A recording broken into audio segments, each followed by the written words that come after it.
नमस्कार। एचएनएन की खास चुनावी पेशकश बिग फाइट देख रहे हैं आप। मैं हूं रवि कैंत्रा। आज लोकसभा चुनाव के पहले चरण के लिए प्रचार का आखिरी दिन है। लोकसभा चुनाव के नतीजे 4 जून को घोषित किए जाएंगे। उत्तराखंड में प्रचार के आखिरी दिन सभी राजनीतिक पार्टियां मतदाताओं को ये तीसरा दशक उत्तराखंड का होने वाला है और धामी पूरी तैयारी में है। मोदी जी को सच साबित करने के लिए आपका आशीर्वाद चाहिए भैया। ये कांग्रेस पार्टी कह रही है कि भाजपा को 400 सीटें मिलेगी तो आरक्षण चला जाएगा। अरे खड़गे साहेब, काहे को झूठ बोलते हो? 10 साल से हमारे पास पूर्ण बहुमत है। नरेंद्र मोदी जी आरक्षण के सबसे बड़े समर्थक है। भारतीय जनता पार्टी ये सुनिश्चित करेगी, आरक्षण ट्राइबल का हो, दलित का हो या ओबीसी का, हम ना हटाएंगे। मेरा विनम्र अनुरोध है कि 19 अप्रैल को अपने मत का वो अवश्य उपयोग करें और कांग्रेस के पक्ष में करें। कांग्रेस पार्टी के टिहरी से उम्मीदवार उत्तराखंडियत के साक्षात मूर्तिमान स्वरूप, सादगी और विनम्रता के प्रतीक श्री जोत सिंह गुनशोला जी हैं। अल्मोड़ा से कांग्रेस पार्टी के उम्मीदवार एक बहुत विद्वान, सक्षम व्यक्ति जिनका प्रतिनिधित्व हमको गौरवान्वित करता रहा है, श्री प्रदीप टमटा जी हैं, जिनकी समझ समसामयिक विषयों पर बहुत गहरी है, जो राष्ट्रीय स्तर पर हमको नेतृत्व देने में सक्षम है। श्री गणेश गोदियाल जी हमारे राज्य के उदीयमान नेता हैं, हमारे भविष्य हैं और उनमें इतनी क्षमता है कि वो पौड़ी का प्रतिनिधित्व करते हुए सारे उत्तराखंड को अपने साथ जोड़ करके रखने की क्षमता रखते हैं। श्री वीरेंद्र रावत और श्री प्रकाश जोशी जी, जो क्रमशः हरिद्वार और नैनीताल से कांग्रेस पार्टी के उम्मीदवार हैं, वो हमारी भविष्य की संभावनाएं हैं, युवा संभावनाएं हैं, जिनमें हम बहुत कुछ अपने भविष्य का निवेश देखते हैं और ये निवेश उत्तराखंड के काम आने वाला निवेश है। आप इनको अवसर दें और कांग्रेस पार्टी को पांचों हमारा भी लाया। भाई और बहनों, 10 साल तक कांग्रेस की सरकार थी, सोनिया मनमोहन की सरकार थी। उत्तराखंड के नेता वहां मंत्री बने बैठे थे। 10 साल में कांग्रेस ने उत्तराखंड को क्या दिया? नहीं, कुछ तो दिया है, मैं बताता हूं। कांग्रेस ने 10 साल में 53,000 करोड़ दिया। कितना दिया? और मोदी जी ने ये 10 साल के अंदर। तो चुनाव प्रचार का आज अंतिम दिन है। हमारे सभी मेहमान हमारे साथ जुड़ गए हैं। संजीव वर्मा जी हैं, भाजपा के प्रवक्ता, सर आपका बहुत स्वागत है। प्रमोद कपरवान शास्त्री, कांग्रेस नेता हैं, सर आपका बहुत स्वागत। दीपक रावत जी यूकेडी से हमारे साथ हैं, बहुत स्वागत है सर। और राजेंद्र बिष्ट जी हमारे साथ जुड़ गए हैं, राजनीतिक विश्लेषक, आपका बहुत स्वागत है सर। शुरुआत संजीव वर्मा जी आपसे करता हूं। आज आखिरी दिन है चुनाव प्रचार का। भाजपा को मैं देख रहा हूं कि लगातार आप लोगों के जो ये आखिरी दिन रहे, पिछले 10 दिनों की बात करें तो ताबड़तोड़ प्रचार हुआ और जो स्टार प्रचारक हैं वो भी खूब उत्तराखंड में देखने को मिले हैं। और दूसरी तरफ मुख्यमंत्री की बात करें तो उनकी भी जनसभाओं की का रिकॉर्ड जो है इस बार देखने को मिला है। आज अंतिम दिन है और अब आप लोगों का जो आगे का डोर टू डोर है वो भी शुरू होगा, लेकिन आज के अंतिम दिन में किस तरीके की ताकत आप लोगों ने झोंकी है? रवि जी, देखिए, भारतीय जनता पार्टी जो हमारा एक लक्ष्य है कि 5 लाख वोट से प्रत्येक लोकसभा को विजयी बनाना है, उस दिशा में डे 1 से हम लोग काम कर रहे हैं। और डे 1 ये मैंने बोला है कि जब से चुनाव की आचार संहिता लागू हुई है उससे पहले से ही हमारा पूरा रोड मैप तैयार था। चाहे हम प्रदेश से लेके जिले से लेके, मंडल से लेके, वार्ड से लेके पन्ना प्रमुख तक हमारी पूरी बॉडी पूरी एक तरह से फंक्शनल थी और हम लोग लगातार उसकी मॉनिटरिंग करते रहे हैं और जन जन तक पहुंचकर चाहे केंद्र सरकार की तमाम उपलब्धियों का बारे में उनको जानकारी देनी हो, चाहे राज्य सरकार के तमाम कार्यों के बारे में जन जन तक अपना प्रचार प्रसार की बात हो, तो हम लोग लगातार काम करते रहे और ग्राउंड जीरो पर प्रत्येक मतदाता के साथ डायरेक्टली इंटरेक्शन करने का काम हमारे कार्यकर्ता के द्वारा किया गया। और अभी कुछ ही दिनों पहले से जैसे कि 2 अप्रैल माननीय प्रधानमंत्री जी की सबसे पहली यहाँ पर जनसभा हुई रुद्रपुर में। उसके बाद माननीय प्रधानमंत्री जी दोबारा ऋषिकेश पहुँचे, जहाँ उन्होंने 3 लोकसभा एक तरह से कवर की, जिसमें ऋषिकेश, पौड़ी और देहरादून। और उसके बाद चाहे गृह मंत्री अमित शाह जी की सभा हो, रक्षा मंत्री माननीय राजनाथ सिंह जी की सभा हो, स्मृति ईरानी जी की सभा हो और हमारे जितने वरिष्ठ नेता हैं उन उत्तर प्रदेश के माननीय मुख्यमंत्री योगी आदित्यनाथ जी की 4 जनसभाएं हों, हम ग्राउंड जीरो पर लगातार बहुत गंभीरता के साथ चुनाव मैदान में हैं और लगातार काम कर रहे हैं। और आप ये देखिएगा, यह जानते हुए कि अपार जन समर्थन भारतीय जनता पार्टी के साथ है, उसके बाद भी हम किसी प्रकार की कोई ढील या किसी प्रकार का एक ऐसा कुछ छोड़ना नहीं चाहते। वहीं आप दूसरी ओर यदि कांग्रेस पार्टी को देखें तो कांग्रेस पार्टी में ले देकर इनके पास गांधी परिवार है। गांधी परिवार के माता जी, बहन जी, भैया जी और सर 10 सेकंड में बात पूरी कर रहा हूँ। माता जी, बहन जी, भैया जी, और मैं सोचता हूँ माता जी और भैया जी पहले से ही ये सोचकर कि मिलना तो यहाँ से कुछ है नहीं, और एक तरह से कांग्रेस पार्टी पहले से पूरी तरह से आत्मसमर्पण की स्थिति में है, जहाँ इनके वरिष्ठ नेता हरीश रावत जी पहले कई बार इस तरह के बयान दे चुके हैं, कांग्रेस सुस्त हो गई है, कांग्रेस सुस्त पड़ी है और कांग्रेस का तमाम कार्यकर्ता जो सहयोग नहीं कर रहा है, इनके बड़े नेता सहयोग नहीं कर रहे हैं और एक दूसरे की टांग खींचने में लगातार लगे हुए हैं।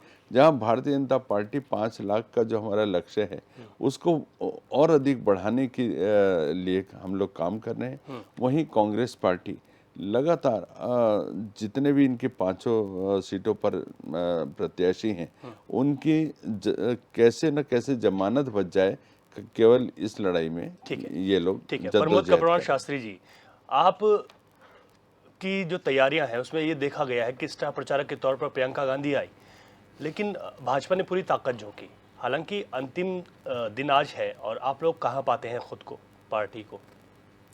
निश्चित रूप में रवि जी, आज रामनवमी है और मैं एक लंका कांड की एक चौपाई से अपनी बात को शुरू करूंगा जी कि रावण रथी बिरथी रघुवीरा।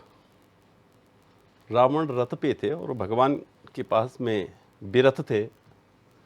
आज जब हमारे खाते सीज हो रखे हों, पार्टी के पास पैसा ना हो और उसके बावजूद आपने देखा गणेश गोदियाल जी ने पौड़ी संसदीय लोकसभा क्षेत्र पर भारतीय जनता पार्टी के जितने बड़े नेता हैं सबको विवश कर दिया।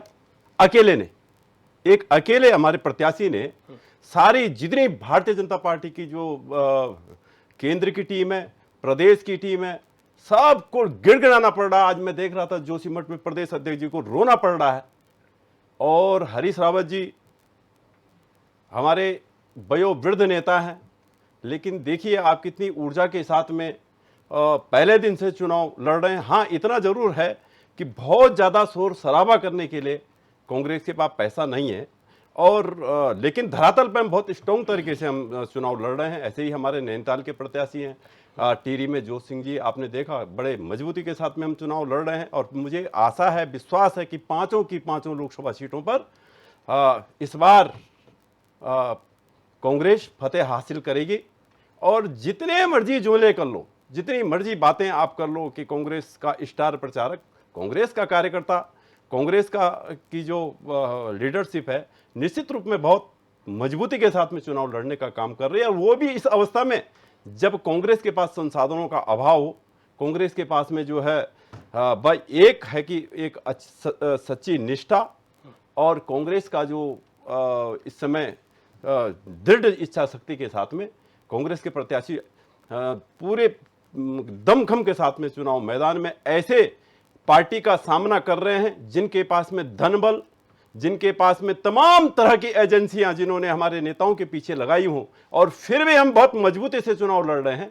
तो ये बड़ी बात। लेकिन सर, आपने सिर्फ पौड़ी सीट का ही जिक्र क्यों किया? क्या और सीटों पर स्थिति कैसी? नहीं, मैंने कहा ना आपको, हरिद्वार सीट में देखो कितनी बहुत मजबूती से हम चुनाव लड़ रहे हैं। नैनीताल में आपने देखा, नैनीताल सीट पे हमारे जो प्रकाश जोशी जी हैं, उन्होंने अकेले ही सबके पसीने छुड़वा रखे हैं। और स्टार प्रचारक की बात रही तो हमारी जो नेता हैं, हमारी राष्ट्रीय महासचिव प्रियंका जी हमारे यहाँ आई, राजस्थान के उप मुख्यमंत्री हमारे यहाँ पहुँचे नैनीताल वाली सीट पर। तो निश्चित रूप में हमारे पास संसाधनों की कमी है बहुत ज़्यादा, हमारे पास इतने जहाज नहीं है जो हम उड़ा सकें। और संजीव वर्मा जी हमारे बहुत वरिष्ठ मेरे बड़े भाई भी हैं, कह रहे थे कि माता जी बहन, तो निश्चित रूप में कांग्रेस परिवार है, हमारे यहाँ भाई भी है, माँ भी है, बहन भी है।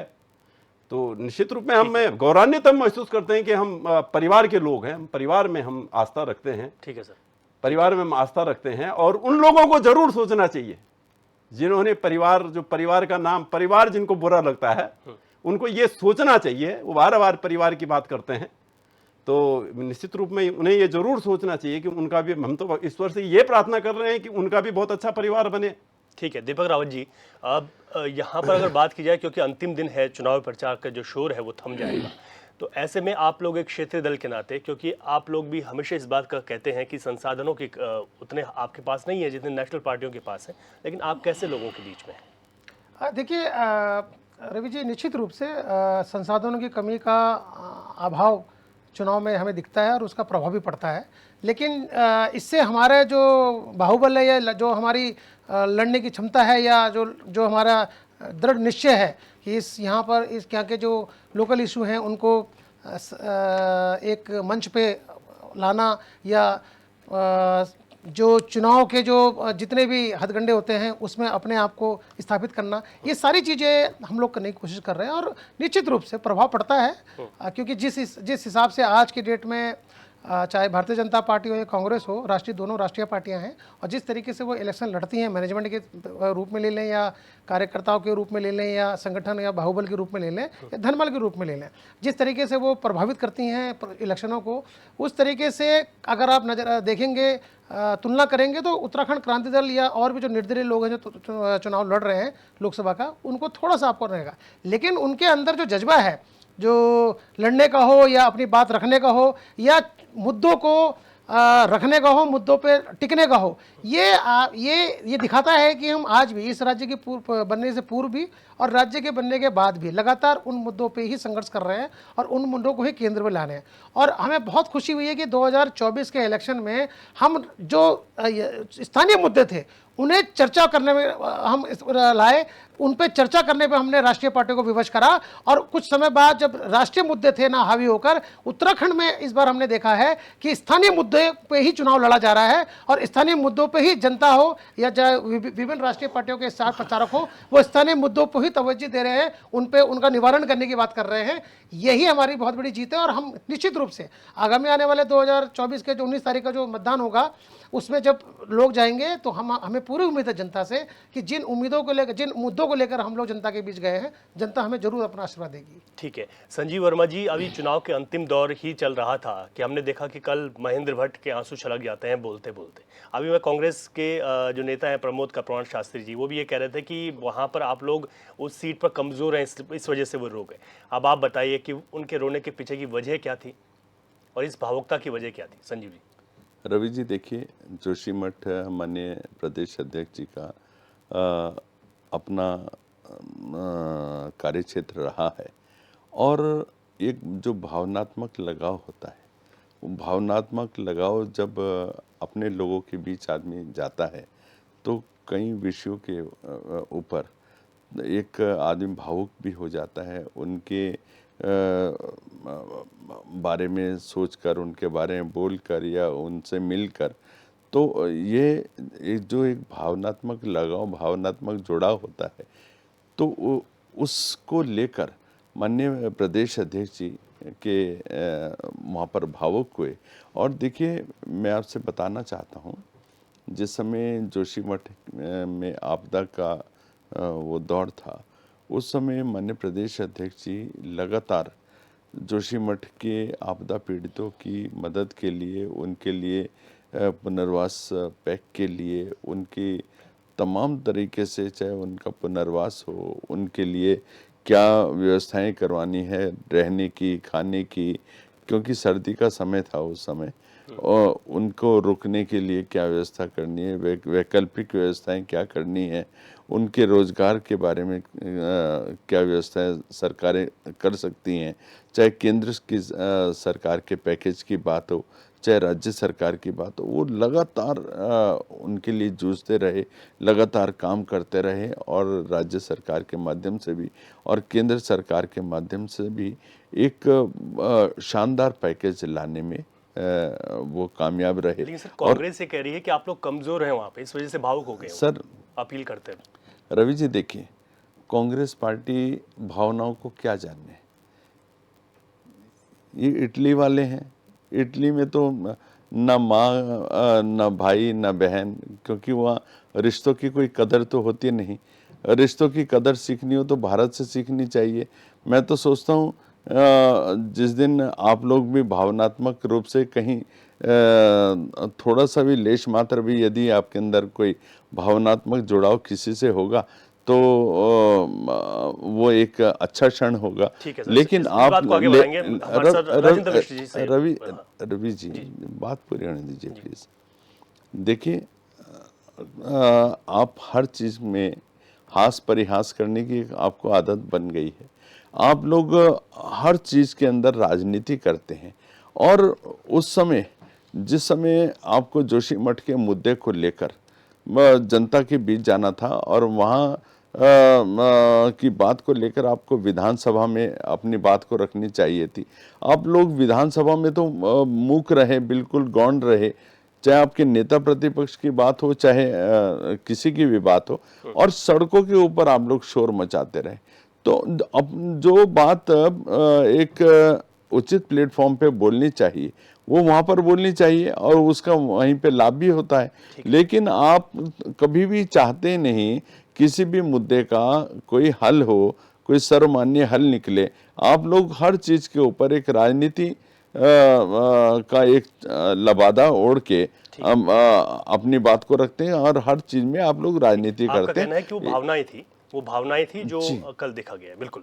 राजेंद्र बिष्ट जी, राजनीतिक विश्लेषक हमारे साथ हैं। सर, जिस तरीके से आज अंतिम दिन है सर, कुछ ही वक्त बाकी है, अब जो चुनाव का जो शोरगुल है वो थम जाएगा, लेकिन जब से शुरुआत हुई, जैसे ही प्रत्याशियों का ऐलान हुआ, तारीखें आई, उसके बाद से लेकर अभी तक क्या आपको लगता है कि इन 5 सीटों पर बहुत कुछ बदलता दिखाई दिया? आप कुछ समीकरण अलग हुए हैं? रवि जी, अगर आप 5 सीटों की बात करें तो इसमें 2-3 चीजें बहुत अहम हैं। आप ये देखें कि जो मुद्दे होने चाहिए थे, जिस तरह से चुनाव का शोरगुल होना चाहिए था, जिस तरह से पोस्टरबाजी और सब कुछ होना चाहिए था, वो इस बार मुझे लगता है कहीं ना कहीं नदारद रहे। अब इसके कारण बहुत सारे हो सकते हैं। पहला कारण ये हो सकता है कि पार्टियों के बीच में कुछ ऐसे मुद्दे जिनको जोर शोर से उठाना चाहिए था, वो उठ नहीं पाए। लोगों के पास संसाधनों की कुछ कमी थी, या लोगों ने अपना जो भी एडवर्टाइजिंग है, जो भी मतलब जो है चुनाव का जो भी आगे कैंपेन था, वो आजकल जो है सोशल मीडिया पे सिमट के रह गया। वो जो जिस तरह से पहले होता था वो नहीं हो पा रहा है। तो इसके कई कारण हो सकते हैं, लेकिन मुझे जो ओवरऑल लगता है, अगर आप ये देखें कि हम लोग यही नहीं, आप ये समझिए कि मैं तो दक्षिण भारत में भी इस समय था, 2-3 स्टेट गया था, तो वहां पे भी मैंने देखा कि वहां पे भी जो चुनाव में जो पहले होता था, जिस तरह का शोरगुल और जिस तरह की पोस्टरबाजी और जिस तरह की रैलियां होती थी, वो कहीं ना कहीं जो है धीरे धीरे करके कम हो रही हैं और लोग उनको पसंद भी नहीं कर रहे हैं। सिर्फ अगर आप उत्तराखंड की बात करें, उत्तराखंड में बीजेपी सिर्फ ऐसी पार्टी है जिसने जोर शोर से जो है क्या कहते हैं अपना प्रचार किया, चाहे वो स्टार प्रचारक के रूप में हो, चाहे रैलीज के रूप में हो, चाहे गाड़ी के रूप में हो, चाहे वो किसी तरह सोशल मीडिया पे हो। तो कहीं ना कहीं जो है बीजेपी जो है बहुत आगे है इस प्रचार में। रही बात क्योंकि यहाँ पे मुख्य विपक्षी पार्टी कांग्रेस है, कांग्रेस में किसी तरह से मुझे जो है अगर आप ये समझे जो स्टार प्रचारक है सिर्फ प्रियंका गांधी को छोड़कर और सचिन पायलट जो हल्द्वानी में आए थे, उनके अलावा जो है यहाँ पे कोई स्टार प्रचारक नहीं आया। उसके अलावा सोशल मीडिया पे बातें होती रही, 1-2 निर्दलीय प्रत्याशियों का भी जो है कैंपेनिंग जो है सोशल मीडिया पे चलता रहा, लेकिन जिस तरह से जो है मतलब डोर टू डोर कैंपेन और कैंपेन होती है, वो कैंपेन कहीं ना कहीं जो है वो धीरे धीरे करके जो है बैक स्टेज में चला गया। सिर्फ सोशल मीडिया और समाचार पत्रों में अगर आप ये देखें या अगर आप मीडिया में जो है क्या कहते हैं देखें, वहीं पे जो है कुछ शोरगुल सुनाई दे रहा है, पर बाकी जगह नहीं।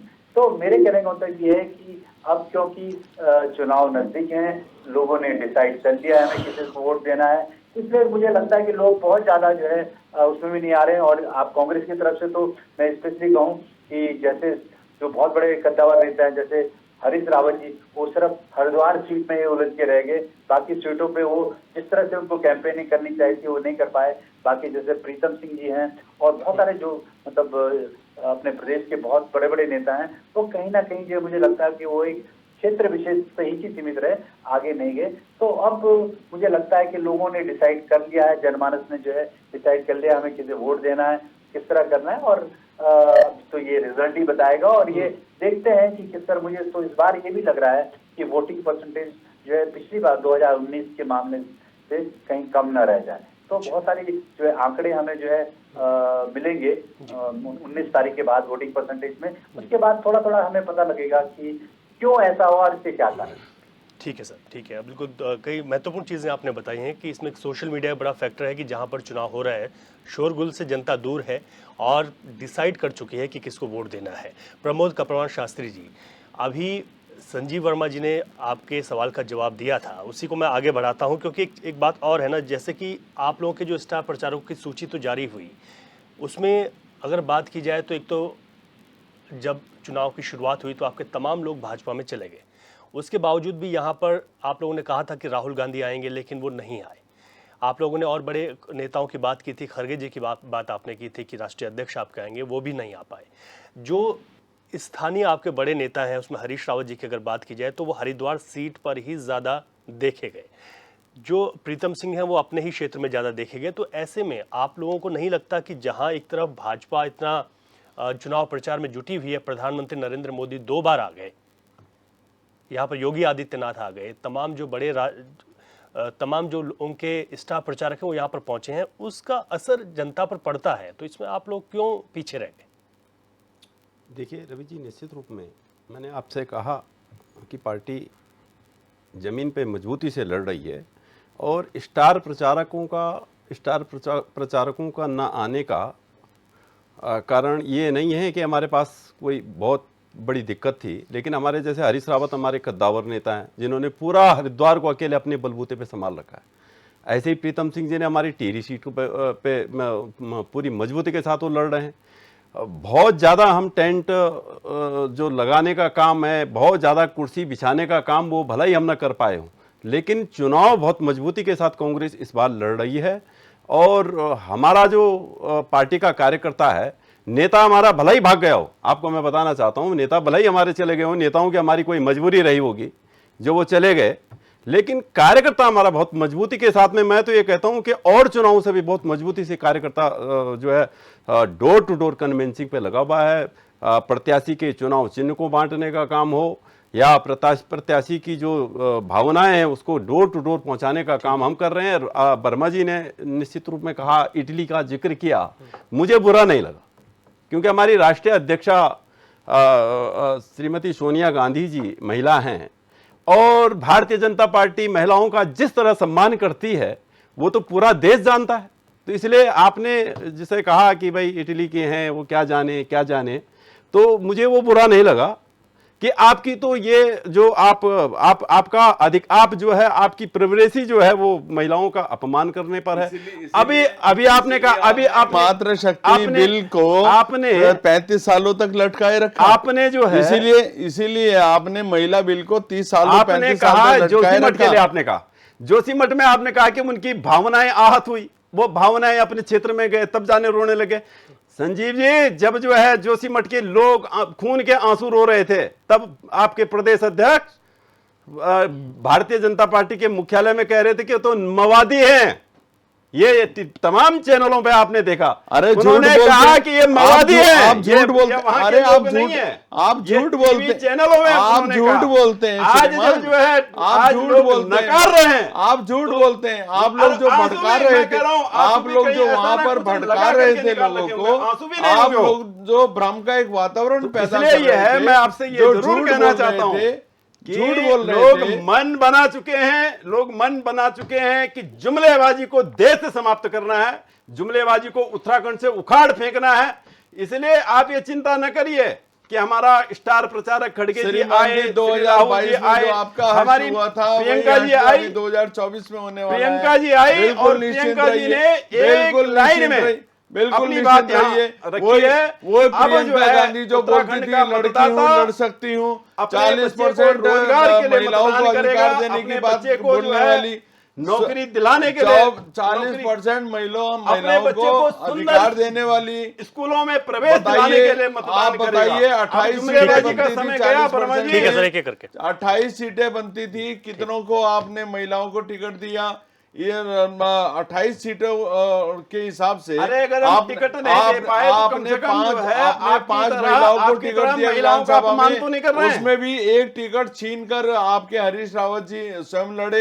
ये है आपका महिला सम्मान। लोकसभा में आप बताइए, आपने आप जो है अरे आप लोकसभा में बताइए ना, लोकसभा में आपने महिला का जो सम्मान है, लोकसभा में आप देश की उस आपने शीर्ष नेता पर प्रतिनिधित्व दिया, टारगेट जवाब करते हैं दीजिए इस बात का। जो इस देश की बहू है।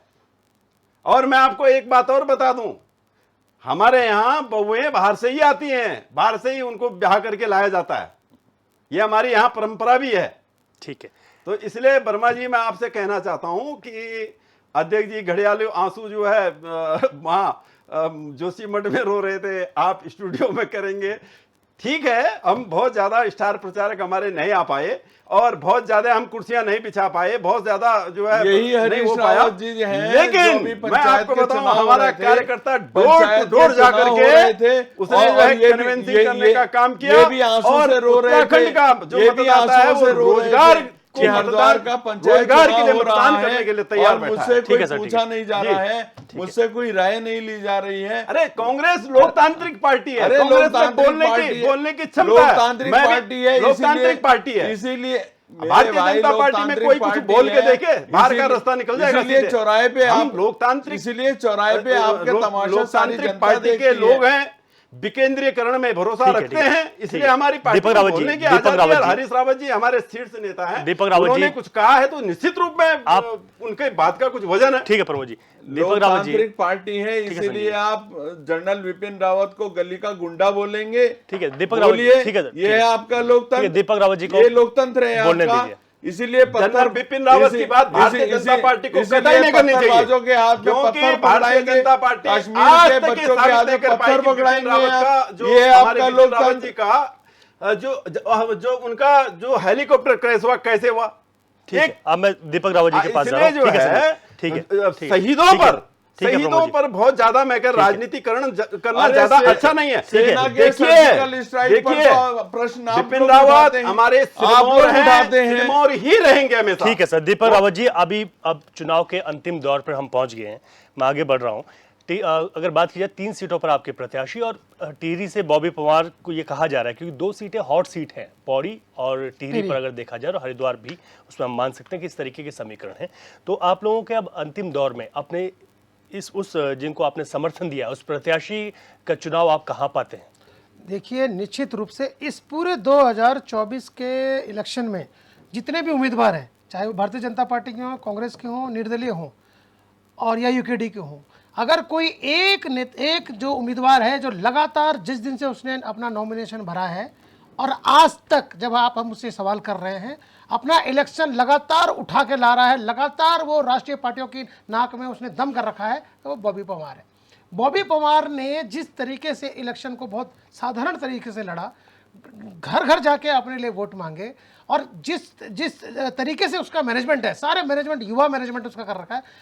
अगर ये अतिशयोक्ति नहीं होगी कि आज के डेट में प्रदेश का युवा अगर किसी एक व्यक्ति के पीछे खड़ा हुआ है तो बॉबी पवार के पीछे खड़ा हुआ है, और बॉबी पवार ने इसको बार बार साबित भी किया है। ठीक है, लेकिन लेकिन जिस तरीके एक सवाल आता है, एक सवाल ये आता है, भाजपा के लोग इस बात को कहते हैं कि जो बॉबी पवार के साथ जो भीड़ देखी जाती है, ये कई लोग ऐसे हैं कि जिनका वोट ही टिहरी लोकसभा में नहीं है, और इस भीड़ से आकलन नहीं लगाया जा सकता कि रवि वो जी, बहुत आगे। खिसियाई बिल्ली खम्मा नोचे, ये कहावत ऐसी नहीं बनी है, खिसियाई बिल्ली खम्मा नोचे। कभी आज तक कभी किसी ने बोला, जब टिहरी प्रधानमंत्री जब ऋषिकेश में गए तो कौन कौन सी विधानसभा से कौन कौन सी वहां से उठा के ले गए, गाड़ियों में भर भर के ले गए? किसी ने प्रश्न करा?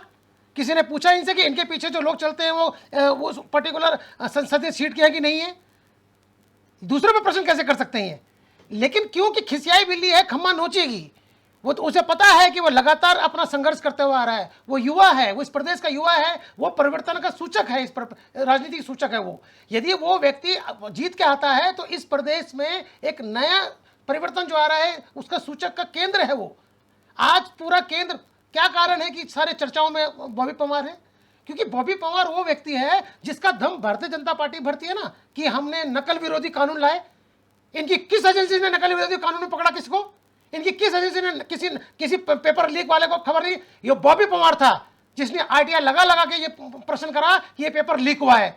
कुंभकर्ण की नींद में सोई हुई भारतीय जनता पार्टी के कार्यकर्ता और उनके मुख्यमंत्री उनकी नींद को जगाया, और जब जांच करी तब पता चला कि वाला पेपर लीक था। हाँ, बॉबी पवार सही कह रहा था। और बदले में उसको क्या दिया प्रदेश सरकार ने? मुकदमे, फर्जी मुकदमे में उसको जेल भेजा।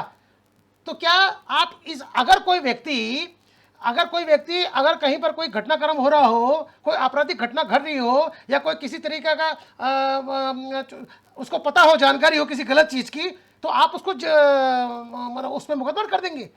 आप उससे वही पूछेंगे कि आप देशद्रोही हैं, आप ये कहेंगे कि आप अराजक हैं? आपने बॉबी पवार का क्या गुना था? बॉबी पवार, आप पिछले 1 साल का 1.5 साल का रिकॉर्ड उठा के देखिए, जितनी भर्तियों के बारे में आज भारतीय जनता पार्टी दम भरती है कि हमने वो आंदोलन किया। एक मुझे बताइए भारतीय जनता पार्टी का कोई कार्यकर्ता हो, युवा कार्यकर्ता हो, जिसने ये बोला हो कि हाँ ये नकल हुआ है? क्यों नहीं बोला? नहीं बोला, क्योंकि हम में सब एक जैसे थे। अब सवाल क्या था? बॉबी पवार की बात कर रहे हैं, जिस टिहरी सीट की बात कर रहे हैं, वो लगातार अपने आप को मजबूत कर रहा है, वो लगातार अपने आप को जीत के आ रहा है। आज ये आ गया है कि भारतीय जनता पार्टी को कहना पड़ रहा है कि उसके पीछे जो भीड़ है, तो रवि जी, भीड़ किसके पीछे होती है? चाहे कहीं की भी हो, भीड़ लीडर के पीछे होती है। ठीक है, संजीव जी से जवाब ले। उस लीडर को मानना पड़ेगा। अगर वो भीड़ कहीं से भी आई हो, एक बार में इनकी बात मान भी लूं कि वो किसी और संसदीय क्षेत्र से आए हो, तो वो अपना लीडर किसको मान रहे हैं? वो अपना लीडर मान रहे हैं बॉबी पवार को। ठीक है। एक नया नेतृत्व उभर के आ रहा है, इस प्रदेश के लिए भी अच्छा है और राजनीति के लिए भी अच्छा है। ठीक है, संजीव जी आप जवाब दीजिएगा शॉर्ट में, उसके बाद मैं राजेंद्र बिज जी पर जाऊंगा। जी रवि जी, मेरे छोटे भाई दीपक जी अभी बोल रहे थे बॉबी पवार के लिए। देखिए, बॉबी पवार केवल और केवल राजनीति करने के लिए उसने इस तरह का ये सब कुछ एक व्यूह रचना करी और अपना युवाओं के कंधे पर बंदूक रखकर अपना राजनीति का एक मंच सजाया। जिस तरह से रवि जी और दीपक जी आप भी जानते होंगे, अपनी बारी में इस बात का प्रश्न का उत्तर आप दे सकते हैं। जिस समय यूके SSS भर्ती घोटाला खोला गया और 50 से अधिक जो नकल माफिया थे उनको जेल की सलाखों के पीछे भेजा गया, तो उस समय यही बॉबी पवार थे जो लगातार एक ही बात बोल रहे थे कि आप जांच को CBI को दे दें। तो जांच को CBI को देने का मतलब क्या था? उसका मकसद समझिएगा आप। उसका मकसद ये था क्योंकि SIT जांच कर रही थी और जांच एक सही दिशा में जा रही थी। हाई कोर्ट ने भी माननीय उच्च न्यायालय ने भी इसके ऊपर बोला कि जांच बिल्कुल सही दिशा में चल रही है और सीबीआई को देने का बड़ा मकसद क्या था कि पूरा का पूरी प्रक्रिया को आप हेल्ड अप कर देना चाहते थे, आप तमाम भर्ती प्रक्रिया को हेल्ड अप कर देना चाहते थे, आप जितनी परीक्षाएं बाकी पाइपलाइन में थी उसको हेल्ड अप कर देना चाहते थे। एक शून्य की स्थिति यहाँ पर खड़ी हो जाती तो कोई भी न तो परीक्षाएं हो पाती, ना कोई उनके रिजल्ट डिक्लेयर हो पाते, ना कोई एक सिंगल भर्ती भी, ना कोई समूह गा घा या जो भी भर्तियां होनी थी कोई भी भर्ती नहीं हो पाती। और आज जो 8,000 के आसपास अभी भर्तियां हुई हैं उनमें से एक सिंगल भर्ती भी होनी असंभव थी। ठीक है, और वो और बात ठीक और है आपकी। प्रदेश में एक ऐसा अराजकता का एक वातावरण ये लोग क्रिएट कर देना चाहते थे कि युवाओं के अंदर एक आक्रोश होता कि आप रोजगार नहीं देना चाहते, जबकि सरकार की मंशा पूरी तरह साफ थी। हमारी मंशा थी हम प्रदेश से नकल माफिया जो है उसको पूरी तरह नेस्तनाबूद करना चाहते थे। युवाओं के अंदर एक विश्वास का भाव, विश्वास का एक सर संजीव जी वो बात आपकी ठीक है कि सीबीआई जांच के लिए जाता तो और परीक्षा रुक जाती, उस बात को मैं भी मानता हूं, सब मानते हैं। मैं ये कह रहा हूं कि उस आंदोलन से बॉबी पवार एक नेता बनकर निकल गया ना, आज आप लोगों के लिए चुनौती लगते हैं या नहीं? रवि जी देखिए, वो नेता बन के निकले वो एक अलग विषय है, वो एक अलग विषय है, लेकिन उसके पीछे का भाव क्या था? उसके पीछे का भाव केवल और केवल एक राजनीति करना।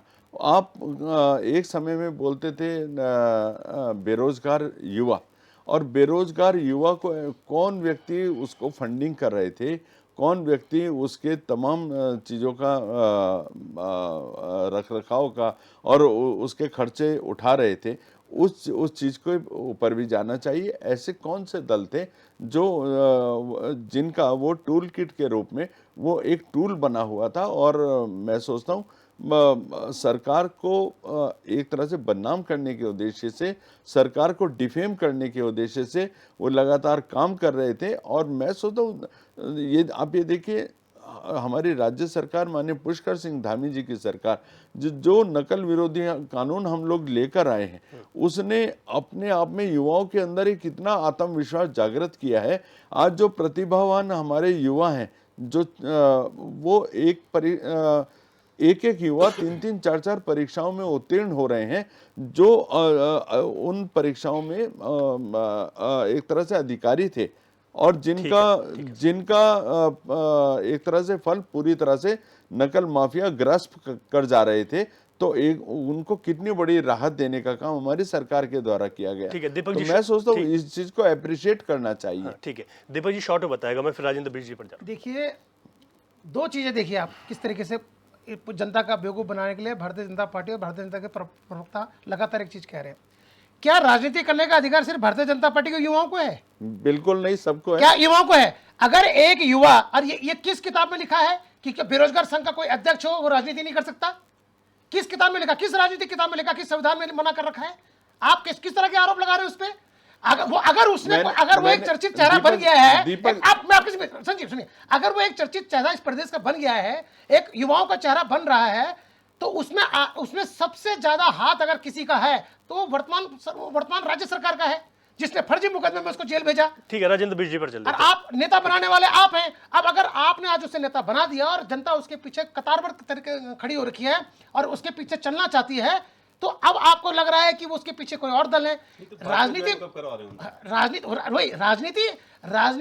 अकल, ये देखिए, आज अगर नेता बन जाएगा तो भारतीय जनता पार्टी स्वयं उसको ऑफर देगी। तब इनके प्रवक्ता ये भूल जाएंगे कि आज इन्होंने क्या बोला है इस मंच में। ठीक है। विषय क्या है कि राजनीति करने का अधिकार इस प्रदेश में सभी को है। बॉबी पवार जिस तरीके से अपना इलेक्शन कैंपेनिंग करके उठा के ला रहा है, उससे राष्ट्रीय पार्टी को वाकई में दिक्कत। ठीक है राजेंद्र, ठीक है फिर बहस। राजेंद्र बिष्ट जी, टिहरी सीट पर अगर हमने देखा है शुरू से लेकर अभी तक, और सर बार बार जिक्र आता है एक निर्दलीय प्रत्याशी का भाजपा कांग्रेस के साथ, जो मुकाबला है, कई लोग ये मानते हैं कि वहां पर मुकाबला त्रिकोणीय हो गया है। तो यहाँ पर इस सीट का क्या इतिहास है सर? क्योंकि अभी देखा जाए तो अब अंतिम दौर पर चुनाव प्रचार चले गया है, तो आप लोग तमाम ऑब्जर्व कर रहे हैं सीटों पर किस तरीके से समीकरण बन रहे हैं, बदल रहे हैं। बिष्ट जी। हाँ, देखिए रवि जी, अगर हम टिहरी लोकसभा सीट की बात करते हैं तो टिहरी में बहुत सारे एरिया वाइज अगर आप देखें, इसमें उत्तरकाशी का एरिया आता है, टिहरी का एक एरिया आता है, नरेंद्र नगर विधानसभा आती है, उधर आप समझ लीजिए पुरोला उसकी विधानसभा आती है, जी। और धनोल्टी विधानसभा उसमें है। इवन अगर आप देहरादून में देखो, देहरादून में देहरा खास हो गई, और कैंट एरिया हो गया, मसूरी हो गया। तो ये जो एरिया है अगर आज में देखें तो आप डाटा के हिसाब से जाइए, और डाटा के हिसाब से आप ये देखिए कि ज्यादातर जो वोट हैं वो करीबन 40 से 45% जो वोट है वो अगर आप ये देखें कि ये सहसपुर और जो देहरा खास वाला इलाका है, मसूरी वाला जो इलाका है, इस विकास नगर वाला जो सीट है, इस वाले पे जो है बहुत ज्यादा वोटर्स है, पहली चीज। जी। दूसरी चीज अगर आप ये देखें कि मतलब जो उत्तरकाशी की विधानसभा है, या हम आप टिहरी की विधानसभा की बात करते हैं, उधर अगर हम बात करते हैं घनसाली साइड की और इस एरिया की बात करते हैं, तो यहाँ पे वोटर्स थोड़ा सा कम है। लेकिन जो वोट जो पड़ते थे, अगर आप ये देखें कि पिछली 2019 में जो भाजपा को जो वोट पड़ा है, उसमें उनको हर सीट से वोट पड़ा है। अगर आप ये देखें कि स्पेशली उनका जो गढ़ रहता था वो पछुआ दून से उधर वाला गढ़ उनका बहुत मजबूत था। इवन जौनसार और जौनपुर से भी उनको जो है बहुत अच्छे वोट पड़ते हैं बीजेपी को।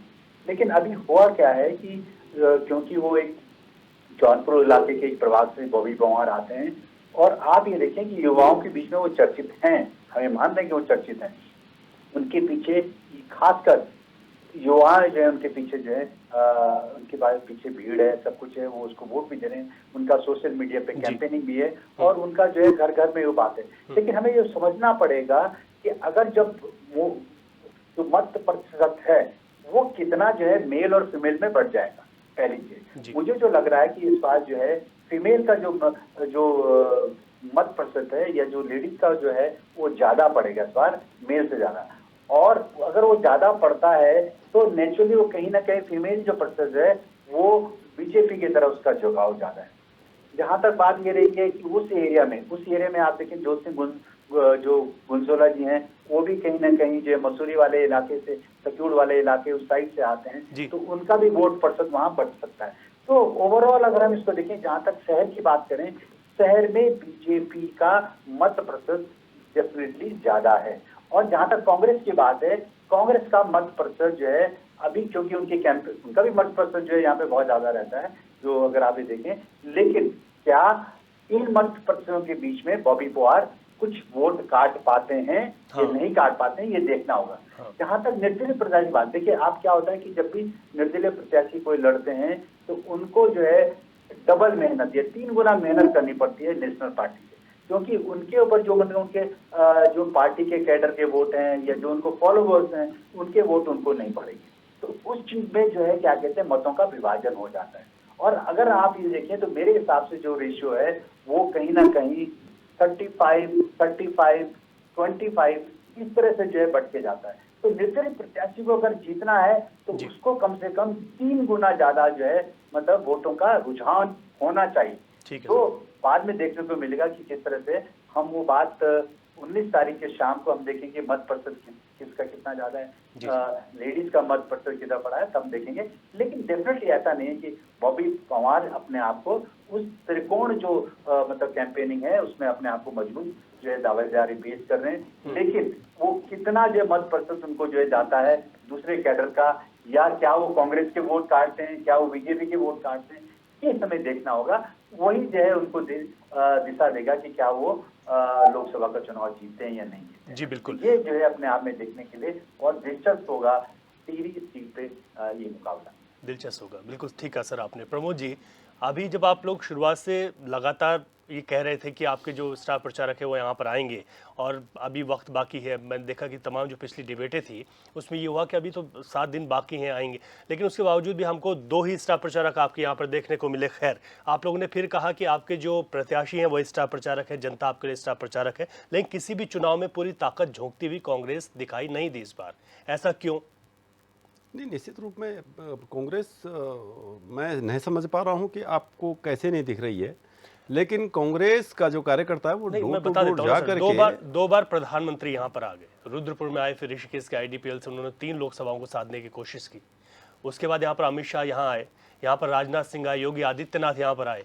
रवि जी एक बात बताओ ना, आपकी जो है, अगर भारतीय जनता पार्टी ने 10 वर्षों में बहुत सारा काम किया तो आखिर उनकी क्या मजबूरी है कि वो रोजगार के नाम पे वोट नहीं मांग रहे हैं? उन्होंने इतनी अग्निवीर जैसी जो भूतो न भविष्यति ऐसी उन्होंने योजना, उसका वो जिक्र ही नहीं कर रहे हैं वोट मांगने के लिए। आखिर क्यों प्रधानमंत्री जी को बार बार यहाँ आना पड़ रहा?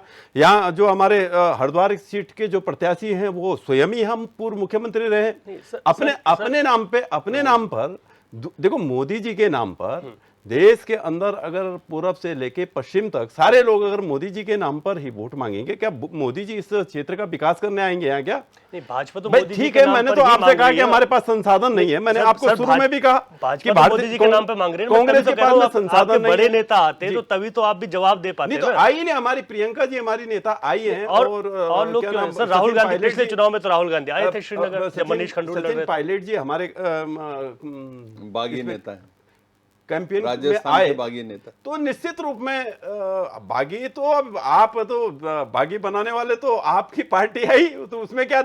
मैं तो अभी कह रहा था दीपक भाई से, जब बॉबी भाई का आ रहा था तो मैं कह रहा था भाई भाजपा चुनाव से पहले ज्वाइन कर रहे हैं या बाद में ज्वाइन करेंगे? नहीं, मैंने तो इनसे कहा। अच्छा, तो निश्चित रूप में देखो रवि जी, मैं आपको बता दूं कि कांग्रेस भले ही कम संसाधनों में काम कर रही है और स्टार प्रचारक के लिए मैंने आपसे कहा ना, बड़ी तमाम तामझाम हमें करने पड़ते हैं। अब इस समय हमारे पास धन बल है नहीं, ईडी सीबीआई सब इनके पास है, धन बल इनके पास है, मोदी जी का चेहरा इनके पास है, अमित शाह जी का चेहरा इनके तो पास आप है। ये कह रहे हैं कि अब बताओ, कांग्रेस के पास पैसा नहीं। एक मिनट रवि जी, जी कपरवान जी, ईडी सीबीआई इनकम टैक्स आपके घर कितनी बार आए? नहीं मेरे घर क्यों आएगी? मैं तो क्या, मैं मतलब मेरा कभी- रास्ते का फकीर हूँ, मेरे क्योंकि घर आप क्यों पाक आएगी? साफ है ना, मैं तो रास्ते का आप पाक फकीर साफ हूँ। है ना, आप पाक मेरे साफ घर है क्यों ना? आएंगे वो? आप पाक अब साफ है, मेरा कोई इतना आप बड़ा पाक जनाधार साफ भी है, नहीं है, इसलिए आपके इतना पास बड़ा नहीं जनाधार- आए। नहीं तो आप बताएं इसलिए ना, आपके पास नहीं आप आए। मेरे को बताएं कि और बद्रीनाथ के जो विधायक अपराधी हैं, थोड़ी जो देर पहले- अपराधी हैं, जिन्होंने भ्रष्टाचार किया है, संजीव जी, उनके अगर वो- पास जा रहे हैं आप तो क्यों उनकी ढाल बन संजय के भाई, खड़े मैं हो आपसे रहे एक हैं? निवेदन कर रहा हूं, आप बड़े भाई भी हैं। हाँ। मैं आपसे निवेदन कर रहा हूं कि मैं उस दिन रुद्रप्रयाग में ही था, जब वो, आप चाहो तो मैं वीडियो आपको भेज दूंगा स्टूडियो। वो भारतीय जनता पार्टी के लिए क्या क्या कह रहे थे, कपड़ा बदलने का टाइम लगा नहीं, पार्टी बदल दी। तो आखिर जो है कुछ तो डर कौन रहा कह रहा था होगा, सर ऐसा? कुछ तो डर रहा होगा। अब आप अगर मेरे लिए कहें तो मैं तो फकीर हूं, मेरे पास क्या है? मेरे पास क्या है? कुछ भी नहीं। ठीक एक गाड़ी है, वो भी 13 मॉडल है, आप बोलोगे तो छोड़ दूंगा। तो इसीलिए ईडी सीबीआई हमारे यहाँ क्यों आएगी? हमारे तो जो अपराधी है उनके पास से जा रही है अपराधी ना? अपराधियों के पास कहां जा रही है? अपराधियों के पास में और अपराधी के ऊपर तो जिनका कार्रवाई होनी जनाधार चाहिए ना। है, जो जनाधार जिनका भ्रष्टाचारी है। के ऊपर कार्रवाई नहीं तो होनी आप चाहिए बताइए ना। ना, आप बताओ, अब जो- आप अब- बताओ अब- कि आप आपको एक बात- हमारे आप नेताओं एक की बात आवश्यकता क्यों पड़ आप रही है? एक बात सुनिए, आप ये बताओ ना, आप एक बात सुनिए। आपको हमारे नेताओं की आम आवश्यकता आदमी क्यों पड़ रही है? आप पार्टी बताओ ना। के आम आदमी पार्टी के जो चार मंत्री और मुख्यमंत्री जेलों में बंद है शराब घोटालों में, तो अपराध किया है इसलिए बंद है ना। ठीक है। तो अभी- ऐसा- सर, ठीक है, अभी- संजीव जी, ऐसा तो संजीव जी, आप लेकिन कह रहे हैं सवाल ना ये अपराध है, किया है। संजीव जी, सवाल आप ये कह है, रहे हैं ना Being अपराध किया है। coalition partner, नहीं, उनकी अपराध ढाल बन के ये मत खड़े कल्पना होइए आपने ना। की है कि अपराध किया अब- उठा करके ठीक है, बंद प्रमोद कर जी, दिया। मैं पूछ रहा हूं, मैं अब आपका ही उनके सवाल, ढाल बन के खड़े प्रमोद जी, होंगे आपका ही तो सवाल आरोप पूछ तो रहा हूं। लगेंगे ना प्रमोद जी, आपके आपका ऊपर सवाल भी। पूछ रहा हूं। संजीव जी, सवाल ये कर रहे हैं प्रमोद जी कि आपको फिर उन लोगों की जरूरत क्यों पड़ रही है? जवाब सुन लीजिए। रवि जी, देखिए, भारतीय जनता पार्टी में माननीय मोदी जी की और माननीय मुख्यमंत्री श्री पुष्कर सिंह धामी जी के जो कार्यों से प्रभावित होकर जितने भी लोग भारतीय जनता पार्टी का परिवार को ज्वाइन कर रहे हैं, हमने उन सभी का स्वागत किया है।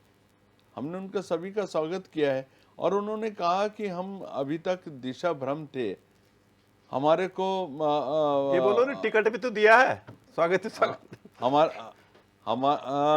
हमारे को वहाँ पर जो उचित सम्मान नहीं मिल रहा था, उससे बहुत सारे लोग उससे आजिज होकर भारतीय जनता पार्टी में आए। और भारतीय जनता पार्टी तो सबका आदर करती है, सम्मान करती है, सबको उचित सम्मान देती है। और अभी जिस तरह से मेरे कपरवान भाई कह रहे थे, एक तरह से झूठ परोस रहे थे कि हमारे खाते सीज हो रखे। मेरे भाई, थोड़ा सा अपडेट कर लिया कीजिए।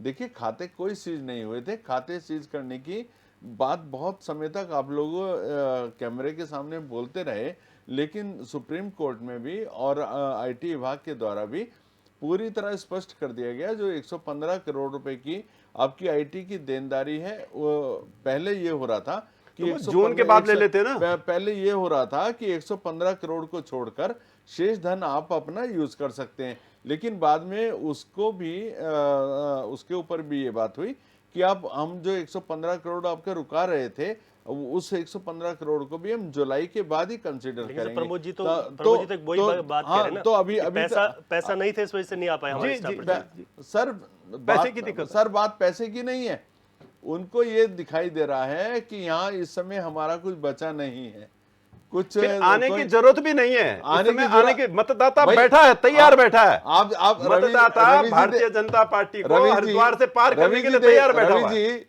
कपरवान जी ने स्वीकार कर मुझे लिया, लग रहा है वंदे भारत ट्रेन में ही 500 जमानत जब्त हो रही है तो आगे फायदा भी क्या है?